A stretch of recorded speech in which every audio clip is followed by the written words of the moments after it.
Assalamualaikum warahmatullahi wabarakatuh. Perkenalkan, nama saya Cinda Jumalia Putri Siregar dengan NIM 0309193123 dari Universitas Islam Negeri Sumatera Utara. Di sini saya akan menjelaskan tentang unsur-unsur kebudayaan, yang dimana saya cuma mengambil dua unsur. Yang pertama, unsur pengetahuan tentang pernikahan dan unsur mata pencaharian. Sistem mata pencaharian hidup suku Jawa di Desa Sudarsono, Tanah Perjuangan. Di sini saya telah bersama Bapak Ilham Nasution selaku tokoh masyarakat Desa Tanah Perjuangan. Apa kabar, Pak? Ya, sehat. Alhamdulillah.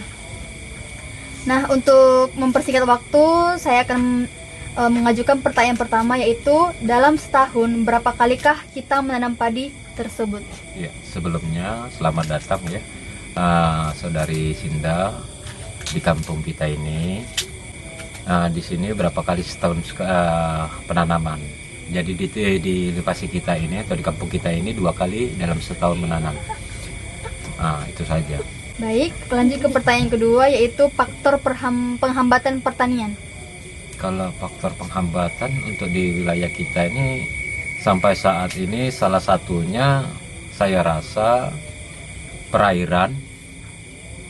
Ini kan kalau untuk panen alhamdulillah kita nggak susah karena jalan kita, akses kita bagus. Tapi perairan memang mungkin irigasi belum terlaksana. Gitu. Jadi selama ini kan masih pakai manual.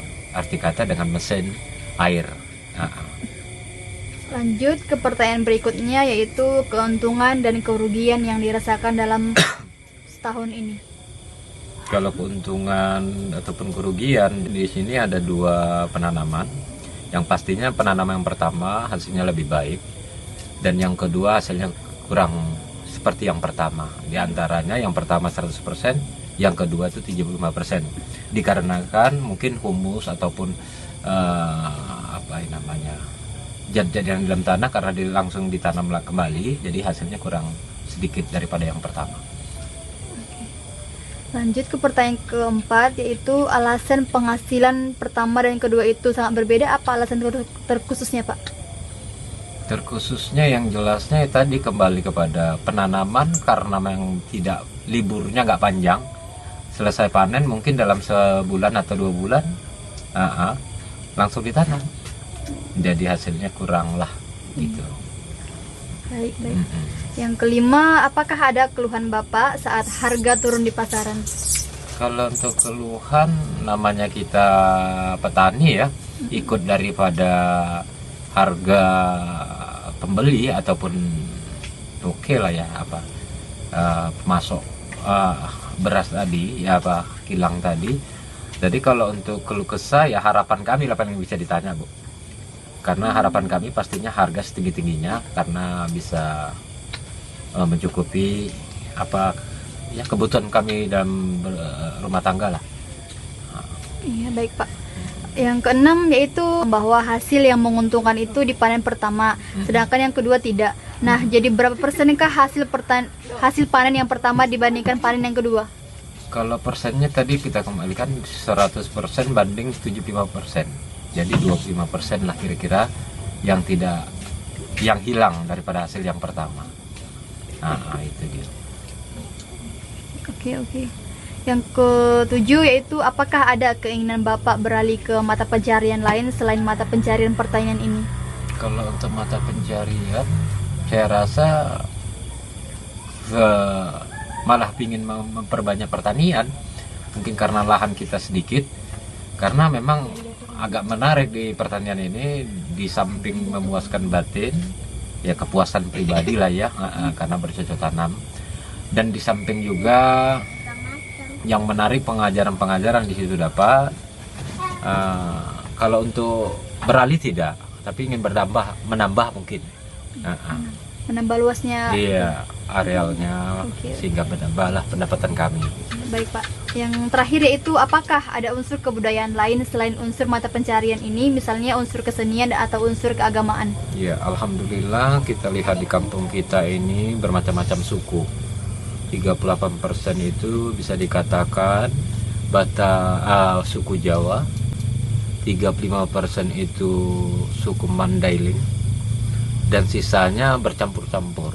Ada di situ Minang, ada di situ Banjar, Banten, dan macam-macam ragam. Jadi kalau ditanya adakah kesenian daripada kebudayaan untuk saat ini, mungkin belum. Tetapi yang jelasnya mungkin karena banyaknya suku, yang lebih menonjol, yang lebih nampak di dalam kampung ini ya keagamaan. Di antaranya remaja-remaji di dalam musola, kegiatan-kegiatan Islami, PHBI Hari Besar Islam itu juga, dan kegiatan anak-anak sekolah ngaji, paling itu saja ya, keagamaan lah, kerohanian. Sistem pengetahuan pernikahan suku Jawa di Desa Sudarsono, Tanah Perjuangan.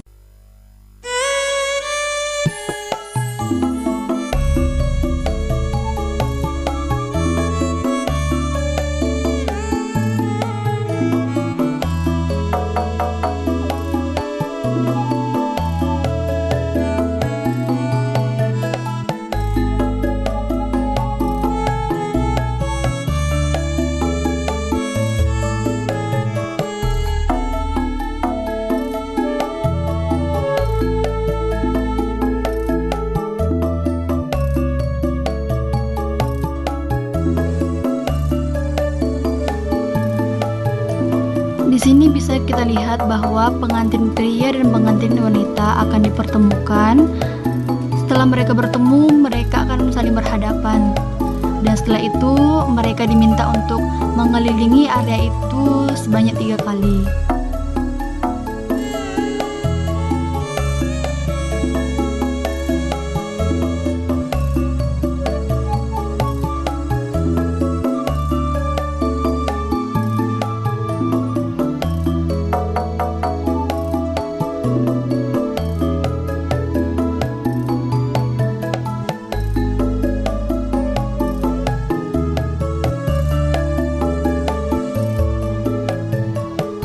Tahap selanjutnya adalah ngidak tigan atau menginjak telur. Dengan kaki telanjang, pengantin pria menginjak sebutir telur ayam mentah yang diletakkan di atas nampan sampai bagian merah dan putihnya hancur dan menjadi satu. Selanjutnya, pengantin wanita membasuh kaki pengantin pria sebagai perlambangan baktinya kepada suami. Dalam tradisi kuno, sesepuh memberikan syarat mencelupkan tangannya ke dalam bokor air kembang, diusapkan pada tengkuk kedua pengantin. Hal ini mempunyai makna memperkenalkan pengantin pria dan wanita yang disaksikan oleh dewa air yang disebut Dewi Jalika. Prosesi menginjak telur ini bermakna bahwa yang dijodohkan bisa mempunyai keturunan. Tigan atau telur melambangkan menunggalnya pria dan wanita seperti pecahnya telur berupa putih dan merah. Putih menggambarkan pria dan merah menggambarkan wanita dan disebut ngidak wizi dadi.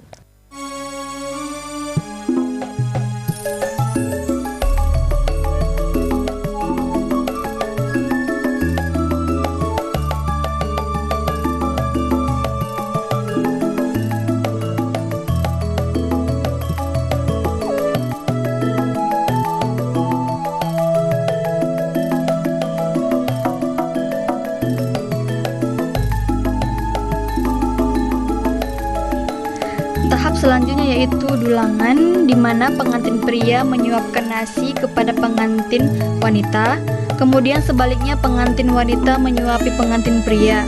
Tata cara ini melambangkan cumbana atau saling bercemburu rayu dan saling memadu kasih. Dan yang terakhir yaitu ngabekten, di mana pengantin wanita sungkem kepada pengantin pria, lalu kedua pengantin sungkem kepada orang tua sebagai tanda bakti. Ngabekten merupakan prosesi untuk menunjukkan bakti kedua pengantin terhadap kedua orang tua.